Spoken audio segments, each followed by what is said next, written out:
ni urugendo rurerure, ntabwo ari urugendo rugufiya, ni urugendo rwatwaye imyaka itari munsi y'imyaka 10 mu myizerere. Nk'umuntu wari warize idini ya Isilamu, ndi n'umuyobozi muri iryo dini, nari mfite ibisobanuro ngomba gutanga kugira ngo abantu bashobore kuba nabakonvinka bagashobora kuza mu idini ya Isilamu. Naje guhura n'umugabo mvuye ku musigiti, pura n'umugabo wiyambariye ikanzu, wari ufite isura ijya kuba nk'iy'Abarabu, kuko Abarabu nibo batera inkunga idini ya Isilamu mu Rwanda. Noneho ubwo mbone wo mu Mwarabu wari wambaye igitambara mu mutwe cyiza cyane, yakubiseho urugori. Abantu babaye abayisilamu barabizi, cyangwa se n'abababona bajya mubona bambaye amakanzu bagashyiraho igitambaro bagakubitaho ikintu kimeze nk'urugori. Hanyuma yari yambaye sandali nziza cyane, araza turahura, ndamureba ndamwitegereza, bwese uyu muntu wuje waje kudusura akaza dutunguye, akaza mu gitondo cya kare atatumenyesheje, ni ubuhoro. Yakoresheje amagambo y'Icyarabu, noneho Abayisilamu musanzwe mu yego arangije arambaza ati se wamenye? Ndamubwira ntabwo nakumenye. Noneho amaze kumbwira ngo ntabwo namumenye, arongera akoresha n'ubundi uko twari turimo turavuga, nambwira ngo inni ismul masih Isa ibn Maryam rasulullah. Numvise ayo magambo numva ubwoba buramfashe. Yaravuze ngo jewe ni ngewe Yesu. Urumva bakoresha murumva mu Cyarabu ni Isa, bavuga ngo ni ngewe Yesu umuhungu wa Maria, Yesu Masihi cyangwa se Mesiya, ni ngewe Yesu Mesiya umuhungu wa Maria, nkaba ndi intumwa y'Imana. Yarabanje arambwira ngo ntuzongere kuvuga ko Yesu atapfuye, cyo ni icyambere. Cya kabiri, ntuzongere gusenga werekeye imaka. Cya gatatu kandi, ntuzongere no gusenga wubitse umutwe hasi. Icya kane, ntuzongere kuvuga ko ndi umuhungu wa Maria. Hari mu kwezi kwa cyenda 2021. Ntabwo ari kera. Noneho nibwo yaje umwami ari saa 6 z'ijoro, araza angezeho arankomanga, arambwira ati uyu munsi ndaje kukubwira ko uyu munsi niwo wa nyuma uri umuyisilamu.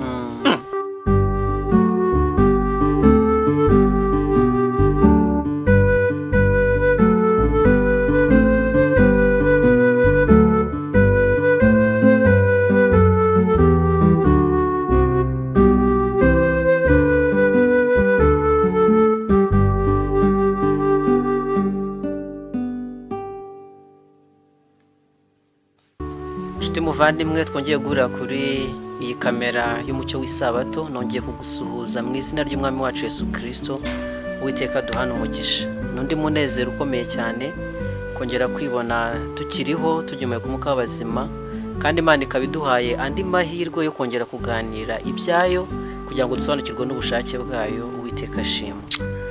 Nanone nk'uko bisanzwe, ntabwo nje njyenyine, ndi kumwe na mwene data, araza kutwibwira, aje kudusangiza nanone ubunararibonye bw'iby'Imana yamukoreye.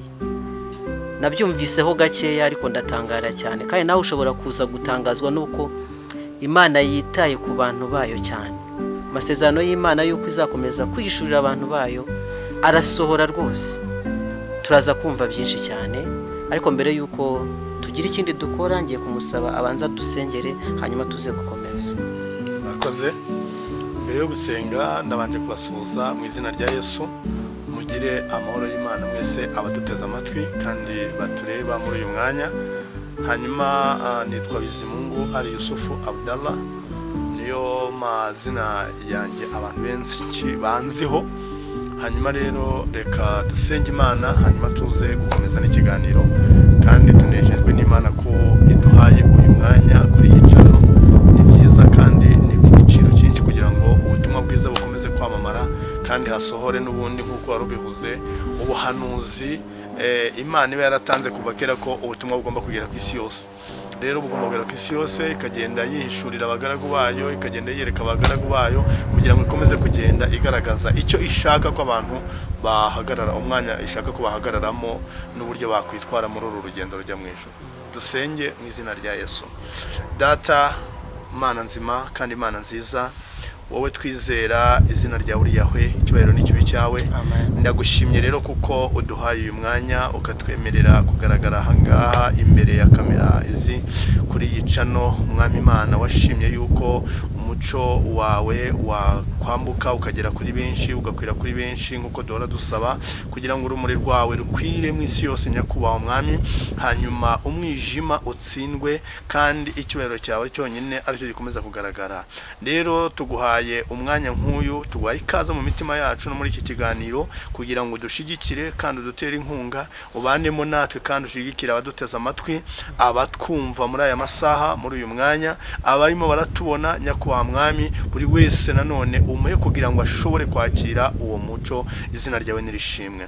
Reka rero umucyo wawe ukomeze kutumurikira twese hamwe kandi dukomeze gusangira ibyiza mu izina rya Yesu. Amen. Murakoze cyane. Abdalla amaze kutwibwira ko yitwa ayo mazina nyine, ni amazina tudasanzwe tuzi mu mibereho ya Gikristo. Ahari ushobora kuba ari ubwa mbere umubonye, ariko Abdalla ntabwo ari umukristo, ariko ari kuvuga izina rya Yesu muri aka kanya. Muvandimwe Abdalla, byagenze bite? Imana yaguhamagaye ite mu ntangiriro kugira ngo ubashe guhishurirwa umwana wayo? Murakoze cyane. Ni urugendo rurerure, ntabwo ari urugendo rugufiya. Ni urugendo rwatwaye imyaka itari munsi y'imyaka 10, ntangiye guhamagarwa kugira ngo nshobore kwakira uwo muhamagaro no kuwinjiramo neza. Ngira ngo rero nahoze mu idini ya Isilamu, ndi umuyobozi muri iryo dini. Nahoze nigishamo inyigisho za Qur'ani kuko bizwi cyane ko Isilamu igira iyobokamana ryayo yihariye bitandukanye n'iry'Ubukristo. Hanyuma rero muri icyo gihe nakoraga uwo murimo, nigisha nzenguruka mu rwego rw'igihugu dukora n'ibiterane.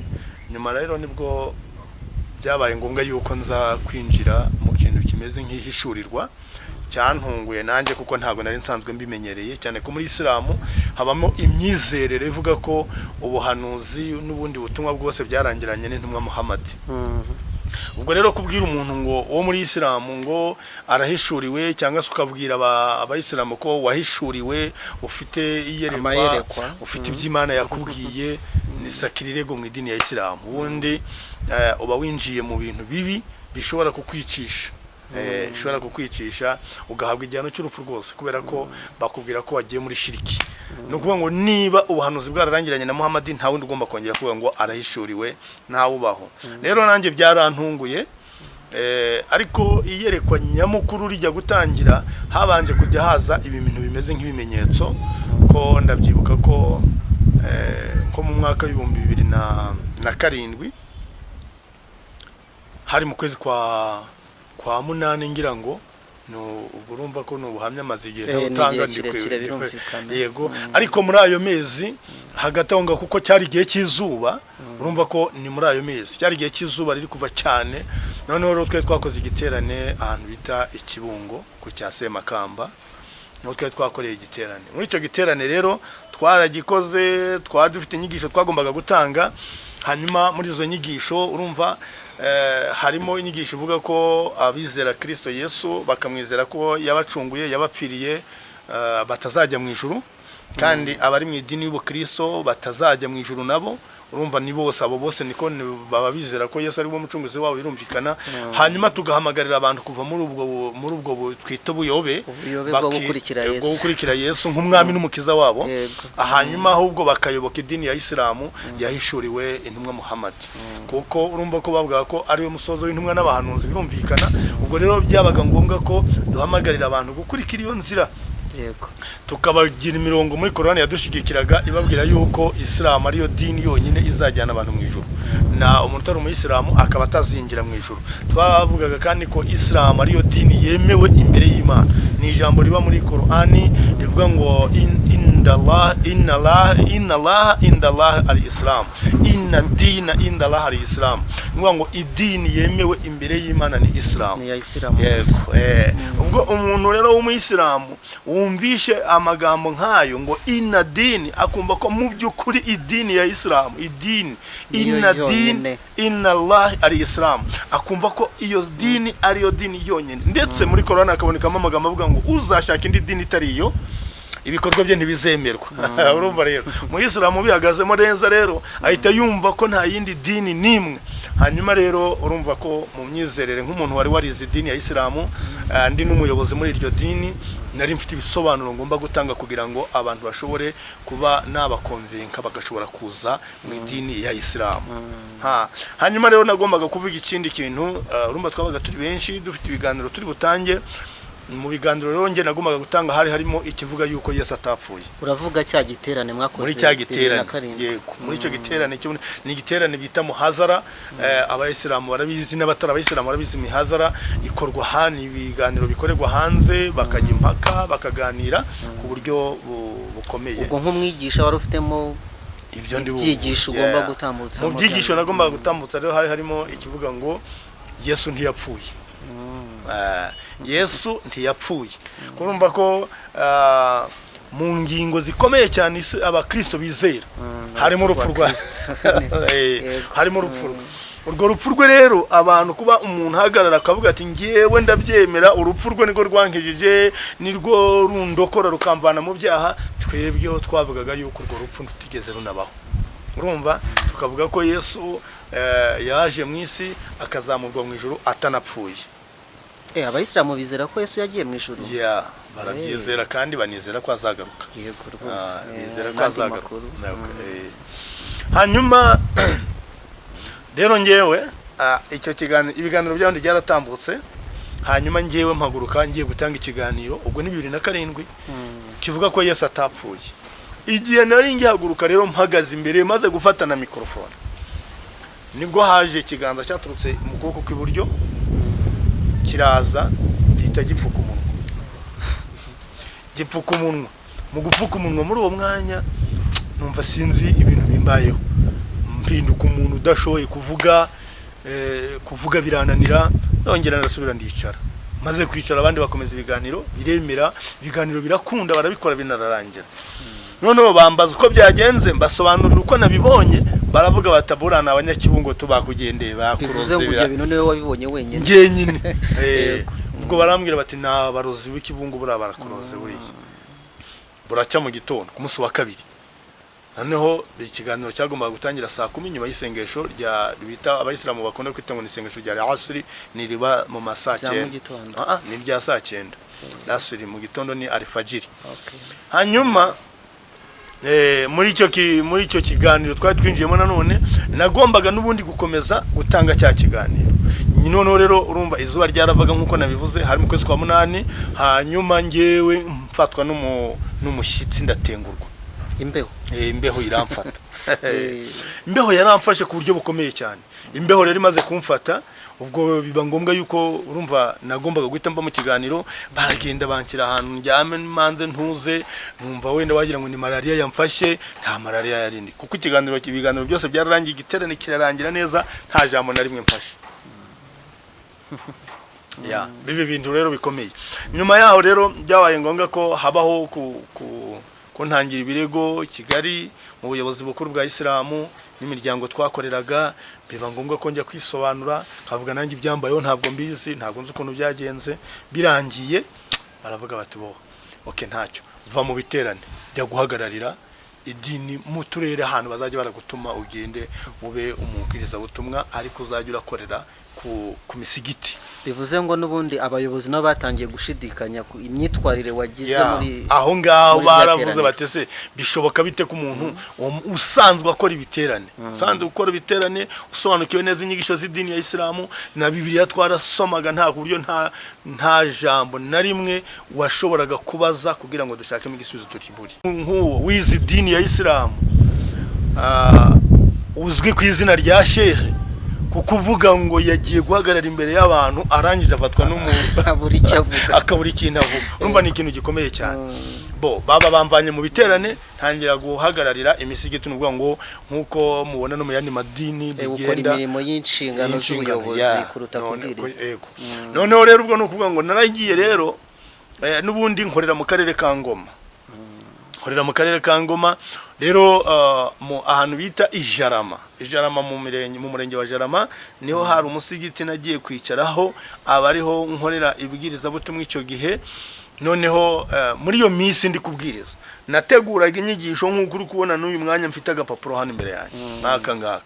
Rero ni itegeko muri Isilamu ko utegura inyigisho ukayishyira ku rupapuro ukabwiriza uyifite no mu sengesho. Buriya bakunda gusenga kenshi iyo bagiye gusenga ahantu hari ibiterane binini bivanze amadini atandukanye baba bateguye isengesho bari bukoreshe ku rupapuro. Hanyuma nanjye nari mfite rero ako gapapuro mu nyigisho zitwa hutuba niko bazita ibibwirizwa. Noneho ndagenda naba nateguye najya gutangira kubwiriza inyigisho nateguye zanditse ntaba arizo mvuga. Ngiye ngengera imbere natangiraga gutangira uko Isilamu uko inyigisho z'idini zitangira cyangwa se bivuge nkuko uko hutuba itangira.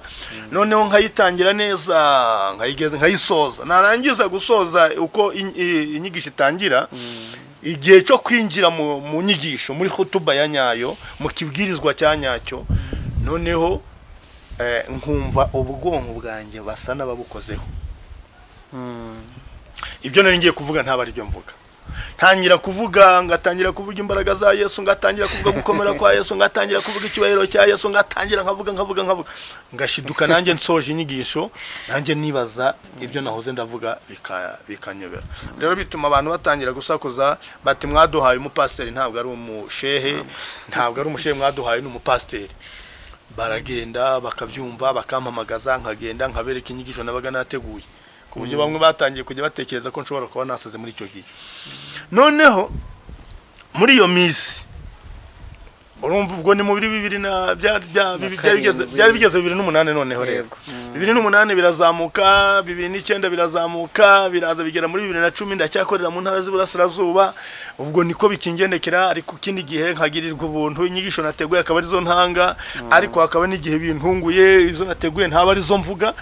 Muri 2010 mu kwezi kwa 11 bapanga gahunda yo kunyimurira mu majyepfo, ariko babanzana i Kigali. Bangeze i Kigali kwa 11 ndagukora, kwa 12 ndakora.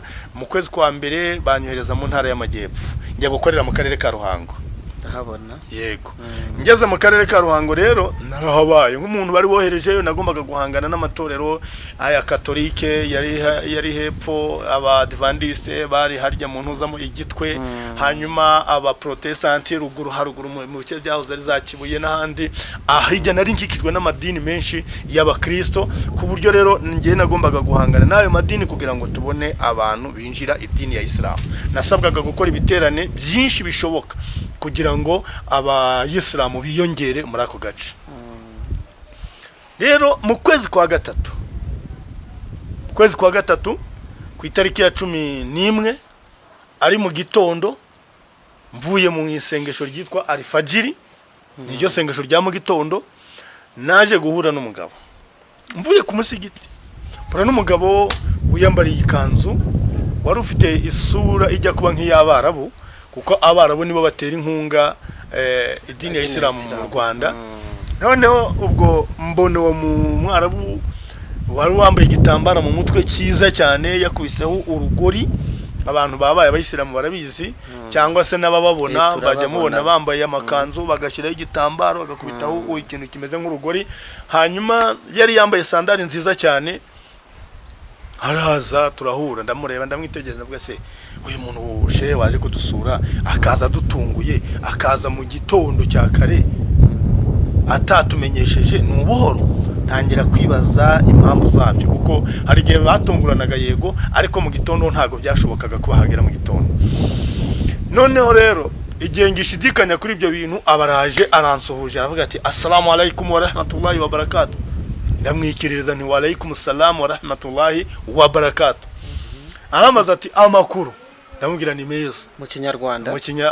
Yakoresheje amagambo y'Icyarabu. Noneho Abayisilamu musanzwe muzi. Yego.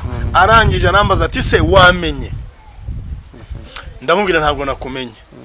Noneho amaze kumbwira ngo ntabwo namumenye, arongera akoresha n'ubundi uko twari turimo turavuga, nambwira ngo inni ismu masih Isa ibn Maryam rasulullah. numvise ayo magambo numva ubwoba buramfashe. Yaravuze ngo jewe ni ngewe Yesu, urumva bakoresha murumva mu cyarabu ni Isa, bavuga ngo ni ngewe Yesu umuhungu wa Mariya, Yesu Masihi cyangwa se Mesiya, ni ngewe Yesu Mesiya umuhungu wa Mariya, nkaba ndi intumwa y'Imana. Isilamu rero akaba nari kwibyizera. Icyo gihe wari mu ruhango? Nari mu ruhango mu kwezi kwa gatatu. Yego. 2011. Noneho muri uyu mwaka aho ngaho muri icyo gihe turimo turavugana, urumva ubwoba buramfashe, ubwoba bumfashe, guhagarara birananira, ndamanuka nicara hasi duhuriye mu kayira, mpita nicara rwose ku musenyi. Kwa kwicara kwanjye ubwoba bwamfashe, napfuye neza numvaga ko ari ibintu bitanasanzwe. Aha nibwo yahindukiye rero ankozaho akaboko arambwira ati humura, ati uwo muvugana ni ngewe. Ndamubaza none se nyakubahwa, imperuka yageze? Urumva muri Isilamu twizera ko Yesu azaza ryari kumperuka. Noneho amazi imperuka yageze, ambwira ngo imperuka ntabwo yageze, ariko ikinzanya hano ni wowe ngiye gushaka. Ndamubaza se ngiye uranze? Ati ndakuze. Aranyibwira ati rero humura uhagarare nge nawe tuvugane. Ndahaguruka ndahagarara turavugana. Ndamubwira none umbwira uranze? Ati ndakuzi neza cyane. Abambwiye amazina yanjye, ambwira umuryango, ambwira papa na mama. Ndavuga se ibintu nibiki? Senda mu mutwe ngatekereza ndi kuvangirwa, ndi kurota, nibiki biri kumbaho. Arambwira ngo arambwira ngo rero niba utari kumenya neza, dore ni ngewe wazanye cya kiganza cya gihe. Andangiraho twari turi ati na karindwi. Ati cya kiganza wabonye ati dore cyari iki ngiki. Tavuga se kweri? Ndavuga nturi umurozi. Ati ntabwo ndi umurozi, ati ahubwo ngiye uko nakwibwiye niko ndi. Ndamubwira none se kwimperuka itageze ukaba utari n'umurozi, mu by'ukuri koko uri Yesu? Arambwira ati ndiwe. Noneho amaje kunyibwira, ndavuga nti ibintu ntabwo byoroshye. Ati none se urashaka iki? Arambwira, amaze kumbwira arambwira ati rero ikintu kinzanye hano ni ukugira ngo ngutume. Ndamubwira muri Isilamu ntabwo byemewe. Urantumaze untuma ibiki ngiye gusobanura ibiki? Arambwira ati ndashaka kugutuma kuko ndaguhamagarira gukora umurimo nshaka kugenda ukajya gukora. Ndamubwira ashaka ko njye gukora ibiki? Ko muri Isilamu bitemewe. Muri Isilamu nta ntumwa, nta buhanuzi, nta kibyarangiranye na Muhammad. Arangije arambwira ati rero ngewe Muhammad ndamuruta. Uruta Muhammad? Yego. Ugomba gutumika rero ukagenda. Ndamubwira ntago bizashoboka. Ati bizashoboka. Ndamubwira sawa, kubera nubwo bamfite. Ndamubwira ngaho mbwira icyo ushaka kumbwira. Ubundi ku mutima navuga ati nigendere ndere ko nabahanga. Arambwira ngo icyambere ngiye kugutuma ku bantu batanyizera bose, ugenda ubabwire ko ari nge mwami n'umukiza w'ubugingo bwabo. Ubabwire ko nibatanyizera bazapfana ibyaha byabo. Ndamaze ubwo nibapfa bazarimbuka se? Arambwira ati nibapfa bazarimbuka batanyizeye kuko ari nge nzira ukuri n'ubugingo. Ndavuga kandi twizera ko Isilamu ariyo dini izajyana abantu mu ijuru, none ibyo bintu nibiki? Atuko nguko uzasobanurirwa n'ibindi birenzeho.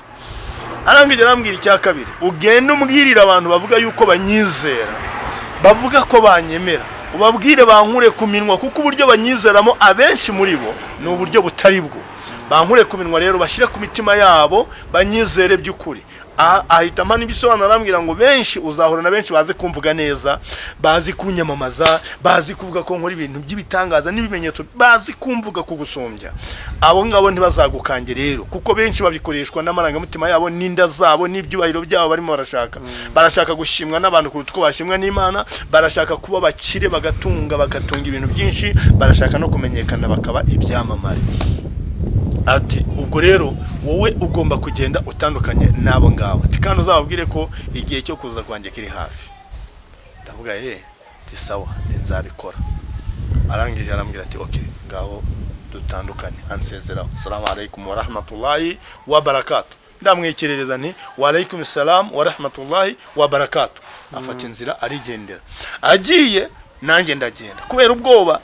Ndagenda ngera mu rugo. Mpita nirukanka njya kuryama. ndaryama isengesho rya saa sita sinarijyamo, irya saa cyenda sinarijyamo kubera ubwoba bwinshi nari ndimo ndatengurwa, mfite ubwoba bwinshi muri ngewe, nibaza ibintu byambayeho bikanyobera. Hanyuma nimugoroba ku isengesho rya mangaribi na nijoro n'irya rayishari, nuko amasengesho ku mugoroba saa 12 na saa 2 ndagenda ndayakora, nyakorera ku musigiti, nguma ku musigiti kugeza nijoro, ndataha ngaruka mu rugo. Noneho ku itariki ya 12 mu gitondo mvuye n'ubundi kwa gatatu muri uwo munsi, muri uko kwezi, kuri uwo munsi wakurikiye urumva, ubwo nabwo nari nsoje isengesho rya mu gitondo, ho nari ngihagaze hanze turimo kota izuba, turi kuganira n'abandi bayisilamu, ngiye kubona mbona wa mugabo aragarutse. Mbona aragarutse, none mbona ukuntu ari kuzana, bwa turani wa mugabo twari turi kumwe ejo, n'ubwo wagiye kunsebya kandi ankoresha ibintanga. Ndavuga reka nsezere kuri bano bavandimwe, nihute nigendere, nta nashakaga guhura, nashakaga kumukwepa nkagenda. Kumukwepa kwanjye rero maze gusezera kuri wa bandi, umuntu uzi mu ruhango abazu inzira za ubuntu byo ziba zinagoranye, urumva none hamwe umanuka utuzamuka utuntu tw'utunuza, none mu gukata nicyo nanjye ndi kuzamuka ndi gukebera kugira ngo ndebe ukuntu nakwishe ngahinguka aho mba, kuko nabwo ubwo ntabwo hazi. Noneho ndagenda mu gukata nicyo nawe ngiye kubona mbona yageze mu nzira aho ndi bunyura, aransohoza kwa kundi, ndamwikiririza ajya imbere, ndamukurikira, tugerana mu rugo. Tugiranye mu rugo, twinjirana mu nzu, twicarana ku mukeka. Tumaze kwicara ku mukeka, arangije arambwira ati rero fata ikaramu n'ikayi wandike ibyo ngiye kukubwira. Ubwo rero nibwo natangiye kwandika inyigisho ze, kuko yanyigishije inyigisho cyangwa se anyandikisha inyandiko twicaranye diregite turi kumwe, zigera muri 3. Iya mbere yayinyandikishije muri uwo mwaka kuri iyo tariki ya 12, iya 13 n'iya 14, ubwo aho ni mu kwezi kwa gatatu 2011. Anyandikisha inyandiko yitwa ubuzima bwa Yesu Kristo muri Korani. Numva kuko nyuma yagarutse agaruka kunyigisha inyandiko ya kabiri, ayinyigisha muri 2012 mu kwezi kwa 12 ku itariki ya 25, ya 26 na 27. Anyigisha inyandiko yitwa ibanga rya Yesu Kristo muri Korani. Ubwo aho naho yanyigishaga twicaranye. Inyandiko ya gatatu yayimpaye mu mwaka wa 2014 mu kwezi kwa 4 ku itariki ya 7, iya 8 n'iya 9. Anyigisha inyandiko yitwa insinzi y'umwami wimye atamenya amaraso y'abandi, ahubwo yamenya amaraso ye kugira ngo arengere ingoma ye. Izo nizo nyandiko yanyandikishije neza. Rero izo nyandiko zose yatangaga ibihamya muri Korani na Bibiliya. Nubwo ngo nta kintu na kimwe twanditse muri izo nyandiko kidafite igihamya muri Bibiliya na Korani. Nubwo hagombaga kugenda hiyongeramo ibindi bisobanuro cyangwa se ubundi buryo runaka ambwiramo ibintu runaka, ariko ibyinshi bifite ibihamya muri Korani nande na Bibiliya. Hanyuma rero ikibazo cy'amatsiko, yego izo nyandiko zirahari? Yego zirahari. Wazishyize hamwe umuntu abasha kuzibona? Yego, ubu ngubu uzaboneka, kuko ubu turimo kuzitegura neza, kuzandika kugira ngo tuzishire ku ikoranabuhanga, abantu bose bagiye bashobora kuba bazibona bakazifashisha mu kuganiriza abo bavandimwe, ndetse n'abandi bagira ugushidikanya nk'abakristo basohoka mu itorero uyu munsi bakajya mu bayisilamu cyangwa se bakava no mu myizerere, n'abayisilamu bakigundagurana no kwemera Yesu. Yego, abo bose ibihamya biri aho ngaho, birahari, byarateguwe, inyandiko zaranditswe. Nuko muri make rero ubwo nuko byaje kugenda. Hanyuma ibindi tuvugaho ni ibyagiye biza nk'ikiganiro tugiye gukora ubu, byaje mu buryo bw'iyerekwa. Iri yerekwa ryaje kuko nyuma yaho nafashe umwanya wo kugenda nsenga, mbaza Imana, nsaba Imana ibimenyetso irabimpa. Ubwo wenda mu mwanya w'ubuhamya nibwo umuntu yabivugamo, kuko ubu ngubu tugiye kubanza iki kiganiro tugiye kwinjiramo. Hanyuma rero no kuvuga kuko twari turimo turasasira kugira ngo abantu babanze bamenye. Yego, ubwo rero numva ikiganiro tugiye kuganira ni kimwe mu biganiro mu bintu nahishuriwe mu mwaka wa 2012 nanone. Mbere y'izo tariki zo nanditsemo kiriya gitabo. Hanyuma hari mu kwezi kwa 11 aho ngaho, noneho muri uko kwezi nari nafashwe n'uburwayi. Ubu burwayi naje kubukira mu kwezi kwa 10 2013. Nyuma y'imyaka 2. aha ngaha hari muri 2012 yego mu kwezi kwa 11 nza gukira iyi ndwara muri 2013 mu kwezi kwa 10 no kuvuga rero ngo iyi ndwara imaze kumfata nibwo nagiye mu ivuriro ahantu bita kuri Shira ubwo nari naravuye mu majyepfo naraje ndi gukorera mu ntara ya nayo hano mu ntara y'Iburengerazuba mu karere ka Nyabihu mu karere ka Nyabihu muri Shira ahantu bita ku murenge wa Shira ahantu bakunda kwita muri Vunga abantu benshi barahaza noneho muri iki gihe nibwo haje kubaho iyerekwa bansanze mu ivuriro nari indyana noneho araza arambaza ati se wamenye ntabwo nakumenye ariko nari namumenye kubera ko naramubonye yinjira asanga ndaryamye yicara mu hepfo ko hafi y'amaguru yanjye yaza ngo anyegere ku mutwe yicara hepfo ku maguru yanjye arangije rero arambaza ati wamenye ntabwo nakumenye ngo kubera ko utamenye ntabwo nkuzi ariko urumva yabonaga ko ndi kumwirengagiza kubera ko nanjye numvaga ntabishaka kuko nabonaga ibiri kumbaho nkabona ko ari ingaruka za bya bindi byo kuvuga ngo ndimo kwerekwa ndi guhishurirwa noneho abarambaje ngo none se ninde wakuzanye hanga waje hano gukora iki bandamubwiye none se ko wambwiye ko uzi byose kubera ko utazi cyanzanye hano abarambwiye ngo icyakuzanye hano ndakizi ni nanjye wagiteguye arambaza ngo ahubwo ntiwari wemera ntabwo nakwemera ibi bintu biracyagoranye ndimo ndamubaza nti urabona ubundi urambwira ngo ninemere ndajya hehe amadini yabaye akavuyo hariya baravuga bakavuga ubu se nzamenya ngo ndajya kugukorera ese nzakora njye nyine nzajya gukorana n'abandi bizagenda bite arambaza wowe wumva byagenda bite njye ntabyo nifuza numva nakwigomera mu idini yanjye noneho rero nibwo yagize atya abanza kumbwira ibintu ngomba kwitondera yarabanje arambwira ngo ntuzongere kuvuga ko Yesu atapfuye cyo ni icyambere cya kabiri ntuzongere gusenga werekeye imaka cya gatatu kandi ntuzongere no gusenga wubitse umutwe hasi icya kane ntuzongere kuvuga ko ndi umuhungu wa Mariya ibyo bintu bine byari ibintu bigoranye urumva yaba abakristo washingiye inyigisho yerekeye Isa muri Isilamu urumva Isilamu yemera ko Yesu atapfuye none barambwiye ngo sinzongeye kubivuga Isilamu gusenga wubitse umutwe hasi ni ngombwa urahagarara ukanubika umutwe hasi mu buryo bwo kugaragara ko uri kuramya Imana nyine ngo ubwo urayubamiye gusenga kandi werekeye imaka ni itegeko ku Muislamu wese udafite ikindi kibazo mu mubiri we urumva Muislamu utari guhunga Umuyisilamu utarwaye arembye akaba adashobora kwerekera imaka Umuyisilamu mbese udafite ikibazo icyo ari cyo cyose akaba atekanye agomba gukora isengesho yerekeye imaka burya bivuze ngo icyerekezo cyaho ugomba kuba uri kirazwi Umuyisilamu wese ubu hano twicaye urabona ubu turi muri Kabuga sibyo muri Kigali icyerekezo rero ni kimwe nuko ngo umusigiti uri hirya hano ubwo icyerekezo cyawo cyerekera haruguru ahangaha aha ni mu majyaruguru y'igihugu cy'u Rwanda rero ubwo bitewe naho igihugu kiri bitewe n'agace abantu barimo no kuvuga ngo igihe cyose niba hano mu Rwanda tugomba kureba imaka biravuze ngo abayisilamu bose bagomba gusenga berekeye amajyaruguru bivuze ngo n'imiryango ya Kisilamu igomba umuryango ugomba kuba werekeye mu cyerekezo kizwe yes mu nyubako yayo mu nyubako y'umusigiti kugira ngo abinjira bose bahita bamenya ngo barasenga berekeye ahangaha noneho n'urugusengera iwe agomba kuba yamaze kwemeza neza mu mutima we ndetse n'amaso ye ko ari kwerekeza rero bivuze ngo umuyisilamu uri mu Rwanda ndetse n'uri ahandi aracungana no kureba akamenya nk'ubu hano iwacu mu Rwanda twebwe cyane hano iwacu cyangwa se tujye muri East Africa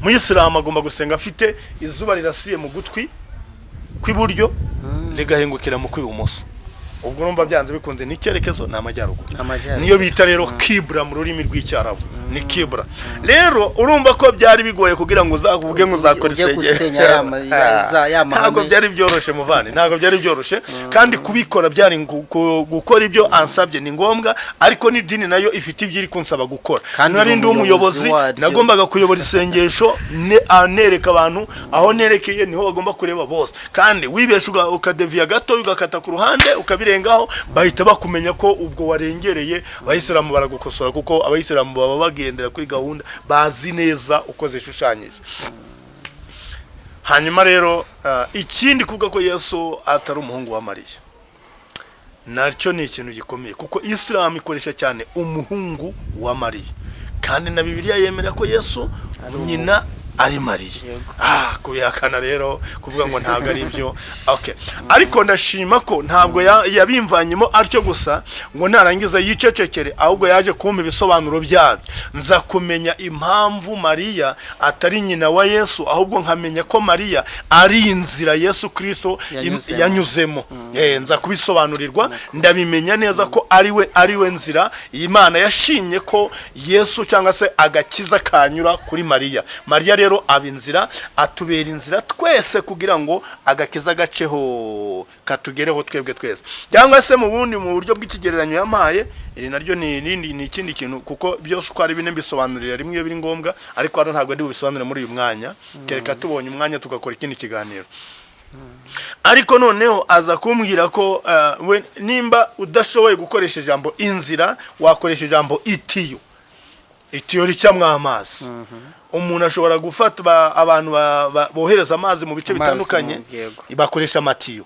Rero Yesu nk'umuntu yarije gukiza mwene muntu, byari ngombwa ko ibanza guca mu muntu nyine, inyura mu muntu, araza rero uwo muntu aba itiyo. Mariya rero atoranwa ari umukobwa w'isugi kugira ngo Yesu ahinduke itiyo kugira ngo agere ku bantu benshi. Yes, yambarira umubiri mu nda yande ya Mariya, hanyuma igihe kigeze aza kuvuka, bityo rero abona gutambuka.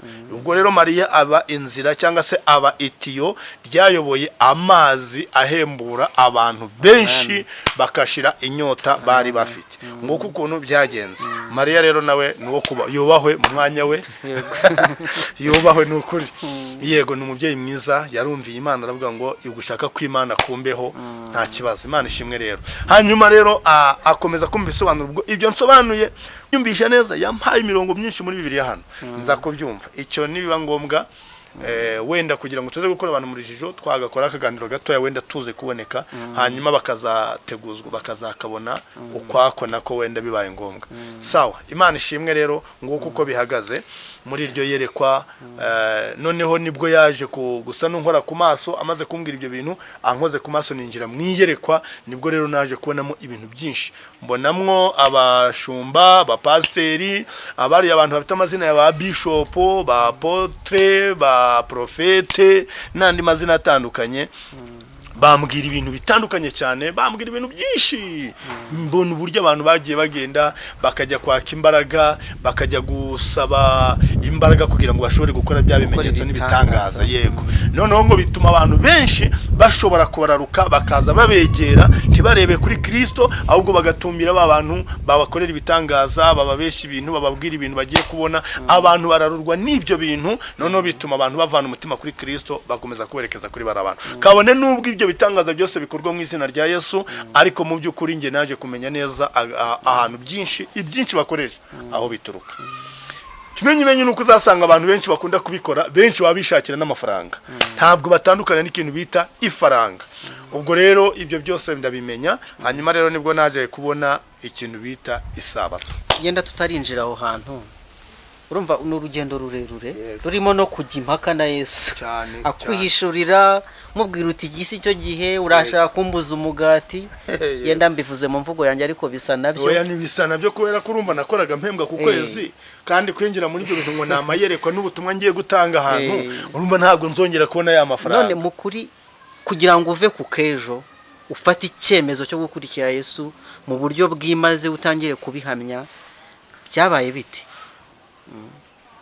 Nta tutari twinjira bwo kuri iki kiganiro cy'isabato, cyangwa se muri iryo hishurirwa rindi. Ubwo urambaza uburyo ni nashoboye kwemera kwakira Kristo, ugatangira no kumuhamya we, n'uyu munsi niyo mpamvu turi kumwe no kugira ngo uhamye Kristo. No kuvuga ngo urumva ubwo urwo rugendo rwose rwabaye ko ihishurirwa ryanyaryo nge ndibara ntangiriye nyine muri mwaka 2011. Noneho rero urumva byagiye bikomeza uko nagendaga mpishurirwa ibintu byinshi, niko nagendaga niga nkomeza ngenda mpagarara ngimpaka mburana n'ibyo bintu ndi kuhishurirwa, nkabaza ibibazo, nkitekerezaho, nkireba nimba ndi umusazi. Uko nagendaga nsaba ibimenyetso rero byagiye ibimenyetso byinshi nasabye icyo gihe nagiye mbibona, ariko sinemere. Kugeza ubwo rero naje kugwara iyo ndwara n'ubune nakubwiye, iriya ndwara narayirwaye 2011, nza kuzayikira nayirwaye 2012 mu kwezi kwa 11, nza kuzayikira mu kwezi kwa 10 2013. Iyi ndwara maje ngiye kuyikira niho namenyeye ko Yesu yitwa Yahishuriwe mu rurimi rw'Igiheburayo. Niho nabimenyeye. Nukuvuga ngo naragiye iyo ndwara narayirwaye nyimara n'igihe kirekire, ndagenda ndarwara ndaremba ndapfa burundu, ndivuza no muri za Kigali, ndivuza ahantu hatandukanye, kandi cyo gihe mituweli zarakoraga. Ubwo noneho rero urumva nagombaga kuzenguruka hose, usibye no kuba nakoresha na mituweli nivuje no mu mavuriro yigenga kuko amafaranga nari nyafite. Noneho rero urumva indwara irananirana pe, bagashaka indwara bakayibura. Muri uyu mwaka sasa ndi ndembe hahandi ho gupfa, naramaze kubwira Imana ngo nyemererane yipfire kuko ndabona nta kundi. Abantu bose baramonaga, bamwe bavuga ngo arwaye sida, abandi ngo yarwaye iki, abandi bakavuga buri wese yavuga giti ni bose bakavuga bati ndapfuye. None bigera igihe abantu bakagombye kunsura, nta numwe wakomeje kunyitaho, bose barandeka. Umuntu wese wakagombye kundeba ntambone, akumva ntashaka no kundebaho. Urumva mba ngenyine ahantu nari ndwariye rero.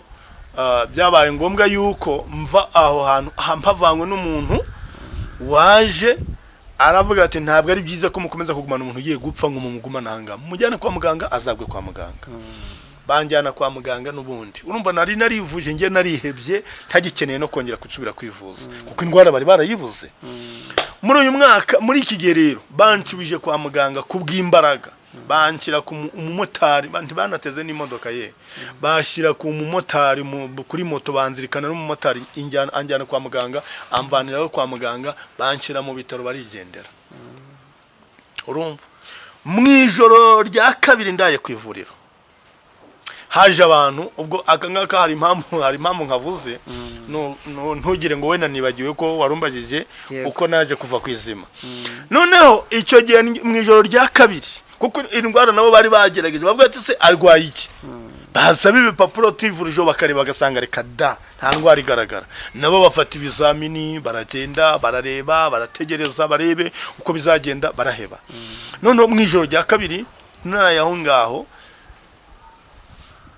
nko mu masaa 6 z'ijoro naje gusa n'umuntu ugiye mu nzozi, ariko nsa n'uzimira. Ndagenda noneho njya mu nzozi, ndagenda ndota ndi mu rugendo rwihuta cyane, ahantu hari umuhanda mugari uharuye, nihuta cyane. Ariko noneho mu rwo kwihuta kwanjye ngenda nihuta ngeze ahantu, urumva urugendo nabanaga rero ntazi ngo ngiye hehe. Noneho ahantu nageze ubutaka buracika, ubutaka buracika, ngiye ko nabona ubutaka bucitse umuzenguruko, sigara mpagaze ku kantu gatoya kakaziga ko mpagaze, ahandi hose ari umworera ku buryo sinasimbuka hakurya, sinasimbuka imbere, basi. Noneho imbere ho narebaga icyerekezo, ngiye ko mbona hamezemo agashyamba, kagashyamba karazamuka kagera hejuru gatoshye cyane, hahagararamo umuntu w'umugabo, arambwira ngo Shehe Abdalla, namubwira ngo nam, arambwira ngo aho hantu hagaze uzi ijambo riri buhagukure, ntabwo ndizi. Arambwira ngo ugiye kuvuga mu izina rya Yahishuriwe w'i Nazareti. Ndavuga ngo ngo mu izina rya Yahishuriwe w'i Nazareti. Ubwo nyine nukuvuga ngo yari urumva ko yarambwiye kuvuga mu izina Isa ya wo twari tumenyereye muri Isilamu, ni Isa rero. Hanyuma ndavuga ngo iki iryo zina ntabwo ndi burivuge, turarivuga. Ndavuga ntabwo ndi burivuge kuko mvuze izina rya Yahishuriwe, we niko yarivuze, ariko nkunda gukoresha izina rya Yesu Kristo kuko numva ariko benshi barizi, ariko iyo habibaye ngombwa aho ndi bushobore kurivuga nyine nuko ndivuga mu izina rya Yahishuriwe w'i Nazareti. Noneho natekereza iri jambo Yahishuriwe ukongeraho ngo ni Hamashi ya Mesiya, kavuga se none se iryo zina ndarivugamo ni Imana se ntabwo ndi bubivuge arambwira ati nutavuge muri iryo zina ibyawe birarangiriye ahubwo birarangirira aho ngaho amaraso yawe ntazambazwe ndavuga ndapfuye birarangiye nari nzi gusoma Qur'an twari dufite amaduwa mu mutwe tuba twarafashe ndayavuga mu mutwe birananirana ndasoma Qur'an biranga hahandi ubutaga mpagazaho nabwo burimo buramanuka sasa none ntibwakomeje no guhagarara ubwo bwatangiye kumanuka bugenda bumanuka ndi kubwumviriza ndi gusoma Qur'an ndi gusoma amaduwa ndi gukora ibiki byose ibishoboka byose nkuko nari nsanzwe mbizi mu idini ya Isilamu ndimo ndamanuka njya hasi ndavuga ati ndapfuye birarangiye ubutaka bugeze hasi nsigaranye aka gatwe konyine ariko ndi kubona karinganiye na bwa butaka bwa hara mu mpana urumva noneho nagiye kumva numva ijwi rirambwiye ngo ariko wavuga muri iryo zina niba urupfu gapfa niwanakira ugakira bigutwaye noneho iryo jwi rirambwiye ngo uribuka amagambo ari mu gitabo cy'ibyakozwe n'intumwa igice cya 4 umurongo wa 12 ngo niryo zina twahawe munsi y'ijuru ryo gukirizwamo amen no numvise ngo niryo zina twahawe munsi yo gukirizwamo pita numva mfite imbaraga zo kujya kurivuga arambwira ngo urivuge ngo kuko nuvuga izina Allah ukavuga Imana ye nushaka kuvuga Yehova nushaka kuvuga ende nushaka kuvuga iki ntabwo biri bukunde uravuga muri iryo zina wahawe kugira ngo uzarikirizwemo rero naha ngaha niryo uri bukiriremo yego ubutaka nari mpagazaho numva ngo numva buraturitse ndagiye birarangiye uko numvise rongeye kumanukana umuvuduko urumva umuntu uri mwiyerekwa ababona n'inzozi birumvika kabisa noneho numva ubutaka bwaturitse numva bumanukanye umuvuduko kubirenze ku rwego byari bihagazeho mbandavuze ati ndarivuze rero ntabwo ndi bukomeze ibi bintu ndavuga ati nyagasani Imana niba uri bunyice nimba ndimuka nzarimbuke ariko ntandi mahitamo nsigaranye basi ndarivuze uko bibaye mbandavuze ni mu izina rya Yahishuriwe Hamashiya w'i Nazareti urumva nazamukanye n'urusaku rwinshi ubwo we nakoresheje ijwi ritoya ariko icyo gihe nasakuje cyane niba naragiraga ngo wa mugabo numve ko ari bunyumve wo mu gashyamba none bandasakuje cyane bandabivuze none mu kubivuga kwanje mbandazamutse nagiye kumba numva ntabwo nzi uburyo nazamutsemo sinzi n'uburyo nageze mu gashyamba nagiye kumba numva ndi hagati ndi mu gashyamba namuhobeye namugiye no mu gituza arangije arambwira ngo humura ntugipfuye haleluya arambwira ati ntugipfuye humura wongerewe iminsi yo kubaho ndangije ubwo nibwo yarangije nawe ahita nsezeraho arigendera agiye nanjye ndakanguka urumva ndakanguka nsanga ari kwa muganga ndaryamye ku gitanda igihe ngitekereza muri ryo mbona burakeye baganga mu gitondo batangiye akazi baraza bangeraho barareba umurwayi haza n'abaganga bashya bari baje hango sinzi niba bari baharaye niba bari bahaje mu gitondo simbizi ukuntu byari byagenze ariko abo baganga nabo baraza barareba abantu barwariye aho bareba barembye bareba barimo baza bakangeraho bakareba mu maso bakarambura amaso bakareba bakagira gute bagakora buri kimwe bati se bimeze bite bati ndwara twarayibuze batereka twongere tugerageze barongera batwara amaraso ngo bagiye gupima bagarukanye se igisubizo kimeze gite muvandi baraje kwikarine cyo gihe bari bandika ku makarine kudupapuro kudukayi duto bakataga musana no bagaruka banditseho ngo ni malaria y'imisaraba 5 nyuma y'umwaka malaria utarayibona itaranakwica itaranyica ntarapfa barambwira ngo ni malaria y'imisaraba 5 ndavuga koko malaria ariko umwe abarambwiye ngo yabana kwa kabisa ngo urumurame ngo ariko izindi imbabazi z'Imana uwo yari umudamu arambwira ngo urebe neza nimba hari ikibazo ufitanye n'Imana ugikemure byanze bikunze ibi ntago bishobora kuberaho ubusa malaria y'imisaraba 5 ukabukirira muzima utarapfa nuko ndabyumva ku mutima ngiye mfitamenye icyo avuze ndicecekera bampaye imiti ndavurwa ndakira birarangira ariko sa ubwo hari ubwo nahise mva mu bya Isilamu reka da narakomeje niyo mpamvu 2014 haje ryayerekwa rya rindi nakubwiye yanyandiko nayo bakayinyandikisha mu kwezi kwa 4 hanyuma watsinze atamenya amaraso y'abandi yego noneho birakomeza ariko muri uwo mwaka wa 2014 maze kugira gusa naho mpabwa iranyandiko yarambwiye ati nzagaruka kongera kukwandikisha uko uri kwemera noneho ibyo nkubwiye ubwo rero aragenda nanjye ndakomeza ntangira rero gushaka uburyo nagenda huza n'abakristo uko nagenda gendana nabo uko nagenda sengana nabo ariko mu buryo butari bweruye cyane narindi igisenyi cyo gihe rero hariya mu mujyi ubwo nkajya nisunga bamwe mu bapantekote mu buryo bw'ibanga bwihishe abundi nkasengana n'abandi bantu ubundi bikakomeza bityo nuko rero kugeza neza 2018 nzana i Kigali hano i Kigali ndaza ndahaba mba kumusigita ariko aha hirya hanga abari muri oya hakurya muri Masaka yego noneho abari hombo bwo ni mu karere ka Kicukiro noneho rero ndahabaye nkajya ndagenda nkajya ndasengana n'abarokore b'abapantekote ku rusengero rwa hano hepfo mu ntuza babyita muri Kabuga ville ni kuri paruwasi ya ADPR akaba ariho nsengera ngasengana n'abantu mu buryo bw'ibanga kongera ngasengera mu cyumba cy'amasengesho y'umudamu umwe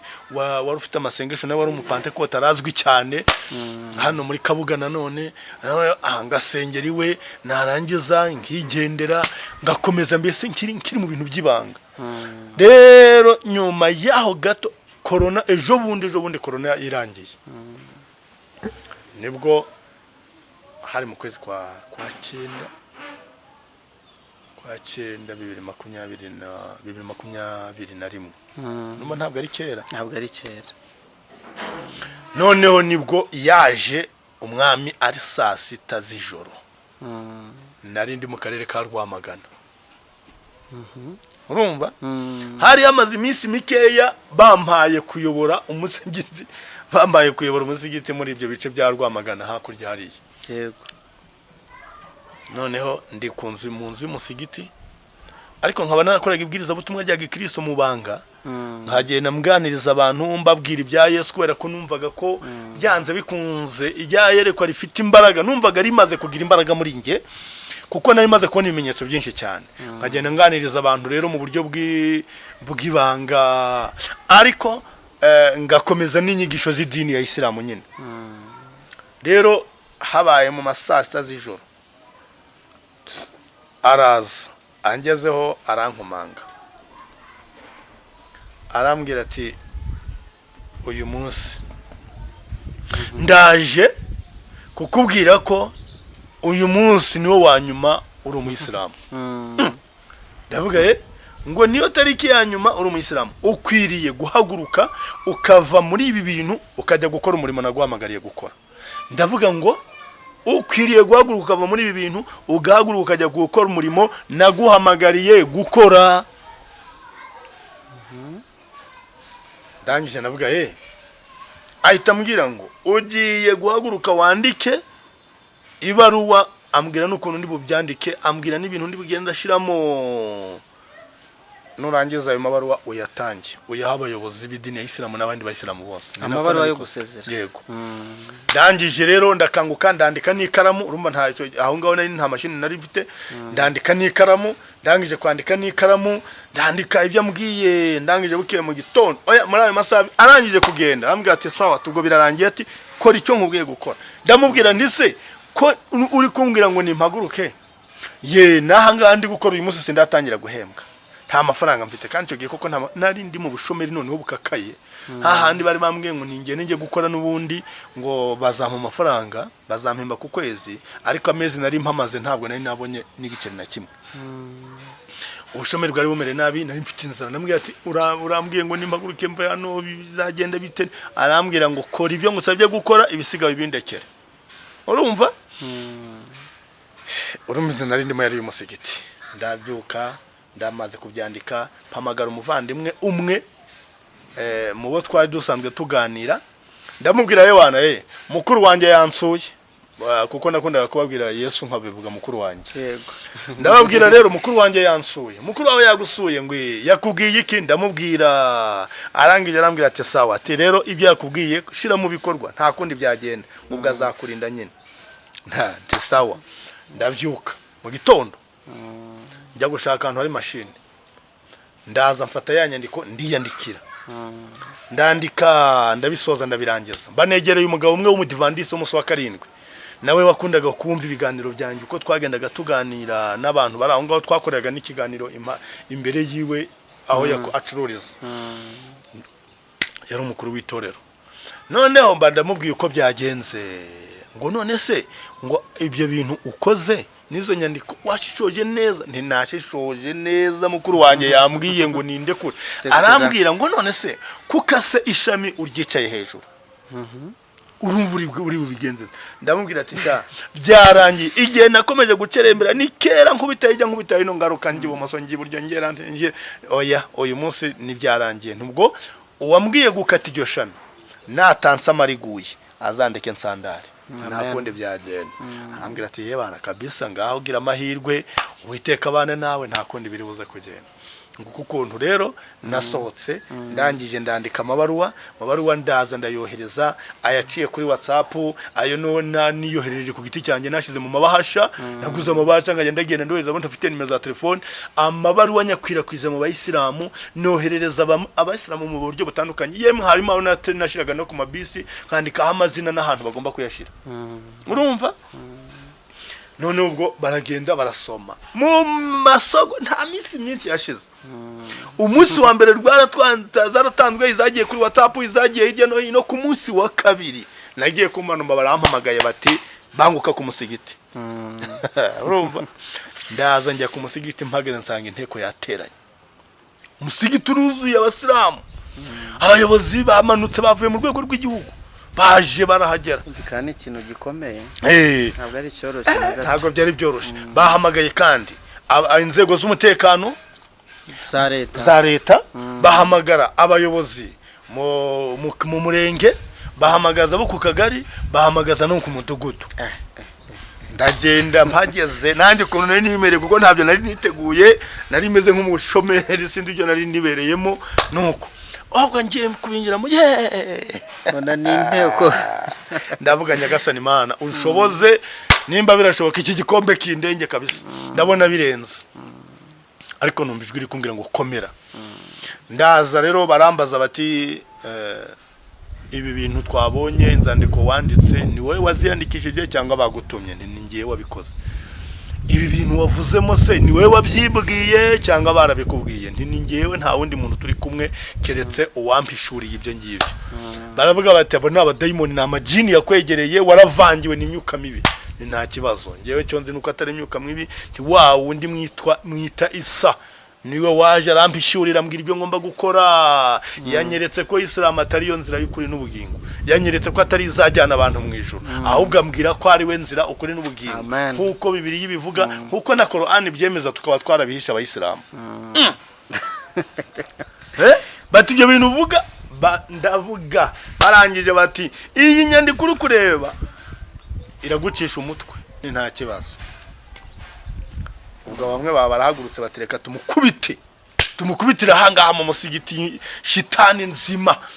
Ubwo kubera hari abapolisi rero, abayobozi ba leta baranga, b'idini baranga, bateoya mu muhave mu byihorere, ibingibi turabirangiza. Bamwe barahaguruka bati se Shehe, baramubaza nyine umuyobozi wari waje, bati ibi bintu yanditse, aya masomo ari muri Korani niyo? Shehe arababwira ati amasomo ari muri Korani kuko yanditse niyo, n'ibyo avuga niko bimeze, ariko yabihaye ibisobanuro bitari ukuri. Amubwira rero ngewe ubwo natanze ibisobanuro bitari ukuri, wowe tanga ibisobanuro twumve, kuko icyo Korani yavuze kirumvikana.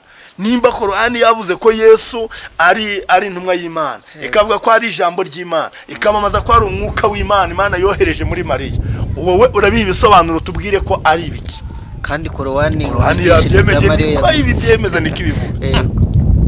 Korani yatubwiye ko Yesu ari umuziranenge, ari umwana umuziranenge. Intumwa Muhammad yavuze ko mu isi yose nta mwana n'umwe utarakozweho n'ururimi rwa shitani keretse abana babiri. Abo bana babiri akaba ari Mariya nyina wa Yesu na Yesu ubwe. nibo bana ngo batakozweho na shitani. None niba Mariya ubwe ururimi rwa shitani rutaramukozeho bihamijwe n'intumwa Muhammad, hanyuma kemeza ko Yesu nawe atakozweho na shitani bihamijwe n'intumwa Muhammad, kandi twese twemera ko ari intumwa yavuye ku Mana, sibyo? Umuyobozi mukuru wa Isilamu urambwira ko ngewe navangiwe nte kandi Muhammad none Muhammad nawe yaravangiwe? Abasilamu bicaye aho ngaho bakifata ku minwa. Ariko se Korani ni ko bivuga ko cyane ibintu ndi kuvuga ni ukuri kwanditse muri Korani no mu mvugo z'intumwa y'Imana Muhammad, abayisilamu benshi baze ku izina rya hadith. Noneho kuko natangaga ibihamya biri fact kugira ngo umuntu wese ashobore kuba atagira ibintu aza gushidikanyaho, ahubwo asome nkamubwira ngo aya magambo yasanga muri Korani, aya ngaho yasange muri Bibiliya, byanditse bitya urabisanga mu mvugo z'intumwa y'Imana Muhammad. Birakomeza bityo, barangije biganira birabaye, babonye bigiye kuba makavuyo. Ubuyobozi bw'abayisilamu baravuga bati rero twebwe ibi ntabwo yakomeza kujyamo impaka, arasabwa kwisubiraho, niyisubireho ubundi ibibazo birangire, asenye ibi bintu yanditse, naho ubundi kuvuga ko Isilamu atari yo dini, kuvuga ko Muhammad atari we ntumwa ya nyuma, kuvuga ko umuntu wese yemerewe guhishurirwa, kuko Korani tubwira ngo umuntu wese Imana imugeraho ikamuganiriza mu buryo butatu. Urumva harimo kuba yakohereza intumwa ziturutse ahandi, harimo kuba yamusanga mu nzozi, harimo no kuba yamusanga mu iyerekwa ryeruye. Ndavuga Korani siko bivuga ngo irabivuga. Nanjye rero muri abo muri ibyo yerekwa buryo butatu, nanjye yansanzemo irampishyurira. Rero niba Muhammad yaraje nk'intumwa yakoze akazi ke, uburyo bubiri busigaye twese tubuhuriyeho. Bate rero ntushobora guhindukana, ntabwo mpindura ibyo navuze, ntabwo bishoboka. Bati igihano gikwiriye urakizi, nti ni igihano ndakizi. Bati ni igihano cy'urupfu, nti ndabizi. Ati rero nubwo mu Rwanda bitemewe, twe tugwaye iminsi 3 kuba watuviriye mu musigiti, watuviriye ku musigiti, utakiri mu nzu y'umusigiti, utagikoresha iby'umusigiti, wagiye wamaze byose, nta kibazo. Bati uraduha ibyangombwa byose by'umusigiti, nta kibazo.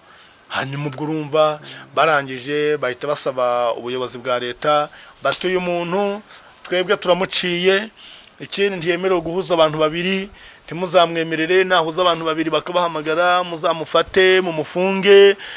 Icya gatatu nta rugo na rumwe yemerewe kwinjiramo kugira ngo atayobya abantu, turabibasabye. Bese bavuga ibintu byinshi. Noneho barangije ubuyobozi bw'umure bari baturutse ku murenge n'umupolisi wari waje aho ngaho, barabaza bati se none hari ikindi kibazo yarafitanye n'abaturage? Bati ntacyo. Noneho umuyobozi w'umurenge bazwa akagari, ati se hari ikibazo afite mu kagari? Ati nta kibazo afite mu kagari. Nuko bati ibibazo byose nta kibazo. Umuyobozi w'umurenge nawe ati ngiye mubona mu manama twatumije amanama no mu manama twakoresheje aritabira, nta kibazo nta na gitoya. Ati sibwo turaheraye. Umuyobozi wa polisi ati rero mu Rwanda nta muntu numwe wemerewe kubuza undi uburenganzira bwe, nimba nta kibazo afitanye na leta n'abaturage, bivuze yuko afite uburenganzira bwo kuba yahura n'abantu akaganira nabo, afite uburenganzira bwo kuba yajya mu rugo rw'umuntu akabaganiriza, kuko naganiriza runaka akajya mu rugo rwa runaka bakamwakira akemera ko baganira, ni uburenganzira bwabo. Twebwe icyo tureba no kuvuga ngo mbese uyu muntu ari guteza akavuyo muri leta mu baturage, hari uburyo bw'amacakubiri arimo kwamamaza. Nimba nta bihari ibyo mwebwe muri gupfa ni imyemerere. Ati kuko mu byo mwamureze byuko yaba ari kurega ari kubiba amacakubiri mu bantu, ari guteranya abayisilamu n'abakristo, ntabyo twabonyemo, kandi ni nabo babishinzwe kubigenzura, kandi nyine ku bari bayifite nabo. Ati twebwe ntabyo twabonyemo, ibyo twabonyemo ni imyezere mutarimo murahuza, ibyo mutari guhuza rero twe ntabwo twabyivanga ni ibyanyu. None ati rero mwamuhaye iminsi 3, ati iminsi 3 ntiyemewe, ni iminsi 15, muyimuhe 15 hanyuma agende yitegure. Barangije umuyobozi mukuru wari uhagaze aho ngaho, yari umuyobozi wari waturutse mu karere ka Rwamagana, nyine umuyobozi wa Isilamu. Noneho aravuga ati rero ngewe iminsi 15 ntayo tumuhaye, mwebwe nk'abayobozi mumwemereye ko ari iminsi 15, twebwe ubundi igihano cy'urupfu ku Muyisilamu ni iminsi 3 ubundi bakaba bamaze kumuca umutwe. Ati none mwebwe mumuhaye iminsi 15, ibizabera hano rero muzabyirengere, ni mwebwe muri bamumushigikiye. Noneho umuyobozi wa polisi n'undi wari waturutse ku murenge baraganira, barangije baravuga batoya, kubera ko abayisilamu turabazi, mushobora kugenda mwagera hirya mugakora amadega yandi, mwarangiza mukabimwitirira ko ari wo wabikoze hano kugira ngo tubone uburyo bwo kumufunga. Rero iminsi 3 nimba yemera nta kibazo. Barambaza ngewe nibashaka bampe n'umunsi umwe, icy'ingenzi nakirangije nagombaga gukora nagikoze ibisigaye uwampamagaye niwe uzi ukuntu biri bugende. Baravuga batari ko uko kwizera urimo nakuvana he, ni njyewe wampamagaye ndamwizeye kuko namaze kubona ibimenyetso bifatika by'uko ari kumwe nanjye. Nubwo rero ntabwo nashidikanya uyu munsi wa none nawe wamfatiye inkota ku kijosi ngoke sawa nta kibazo, kandi koko niko byagenze. Abantu bamaze kumva yuko namaze gusezera, nanditse baruwa nk'iyo, nakoze ibintu nk'ibyo no mu ruhame ko bamaze kunsha mu musigiti uwo munsi, bakaba banyirukanye no mu nzu yabo. Bamwe mu bantu b'abagabo baraterana baba Kristo, kandi hari mu Musilamu umwe wenyine. Baraza baravuga bati none turabigenza dute wana, barahura baraganira, ntawe numwe nahamagaje ngewe, ntabwo uzi biri kuba, ntabwo nari nzi birimo biraba. Barangije bati tugashaka inzu agomba guhitajyamo. Inzu barayishatse ari mu ijoro, ku munsi wa kabiri nagiye mu nzu yanjye. Imana ishimwe. Kuva uwo munsi kugeza kuri iyi tariki ya none ntabwo ndabura ubukode bw'inzu. Imana ihabwe cyane. Narakomeje mbaho neza, nuko ubuzima burakomeza kugeza kuri iyi tariki ya none. Rero ndashimira Uwiteka nguko ukuntu umuhamagaro wanjye wagenze muri icyo gihe. Imana igumugisha. Ikiganiro cyabaye kirekire, reka dusubikira kino gice cya mbere tunje mu gice cya kabiri. Ariko natekereje imibereho ya Paulo, uburyo Imana yamuhamagaye bisa nk'ibyawe, ndetse ko yenda Paulo bitatwaye igihe kugira ngo yemere, yahise yumvira umwuka w'Imana ako kanya, ariko bisa nabyo. Rero ishimwe rya Paulo niryo rizamutse muri nge. Rwandiko yandikiye Timoteyo rwa mbere igice cya 12 yamwandikiye, ndashimira Kristo Yesu umwami wacu wambashishije yuko yatekereje ko ndi uwo kwizerwa akangabira umurimo we. Nubwo nabanje kuba umutukanyi n'urenganya n'umunyarugomo, ariko narababariwe kuko nabikoze mu bujiji ntarizera. Kandi ubuntu bw'umwami wacu bwarushijeho kunsagirizwa bufatanije no kwizera n'urukundo rubonerwa muri Kristo Yesu. Iri jambo niryo kwizerwa rikwiriye kwemerwa rwose, yuko Kristo Yesu yazanywe mu isi no gukiza abanyabyaha, muri bo nijyewe imbere. Uko niko Paulo yibonaga. Ndashima Imana abantu bose twaganiriye mwakomeje gukurikira ubuhamya bwabo batambutse. Hari ikintu nabonye bahuriyeho, ni ukuba mu byo bizera babishishikariye kandi babishaka, atari ugutera waraza. Ugeze kuvuga yuko mu byo wabonye hari urabiza kubidusangiza gato mu gice cya kabiri, wabonye abantu bari mu byo kwizera Kristo ariko batabirimo, ari ku izina gusa. Aba bantu bafite ingorane, ntabwo bazabasha kubona umucyo uturuka ku Mana. Ariko umuntu wese uri mu nzira yamenye, yaba yizi biri mu bujiji ariko akabigendamo uko nguko nyine, abyemera adashidikanya cyangwa se adatera waraza, icyo gihe Imana iramuyobora. Niko byagenze kuri Paulo. Yarenganyije Kristo, arenganya abakristo, yibwira yuko akorera Imana, ariko Imana iza kumwihishurira. Niko byagenze kuri Abdalla, nawe yahoze asebya Yesu, akoresha ibitano byo kumuharabika, ariko ubu ngubu Kristo yaramwihishuriye, arahamya Kristo nk'umwami n'umukiza. Dushima Imana rero kubw'ibyo, kandi inshuti zacu mukomeje gutega ibiganiro amatwi, twiringiye ko bizagira icyo bikora ku mitima yanyu, kugira ngo birusheho gutuma mugirana isano n'Imana. Ibindi bitarasobanuka mu mibereho yanyu y'iby'umwuka bizasobanuka mu izina rya Yesu. Uwiteka duhana umugisha, kubera ko tutarasoza, reka tube duhagarikiye ahangaha tuze kwinjira mu kiganiro cya kabiri, ahari turaza gusenga dusoje ikiganiro cya kabiri. Murakoze. Amen.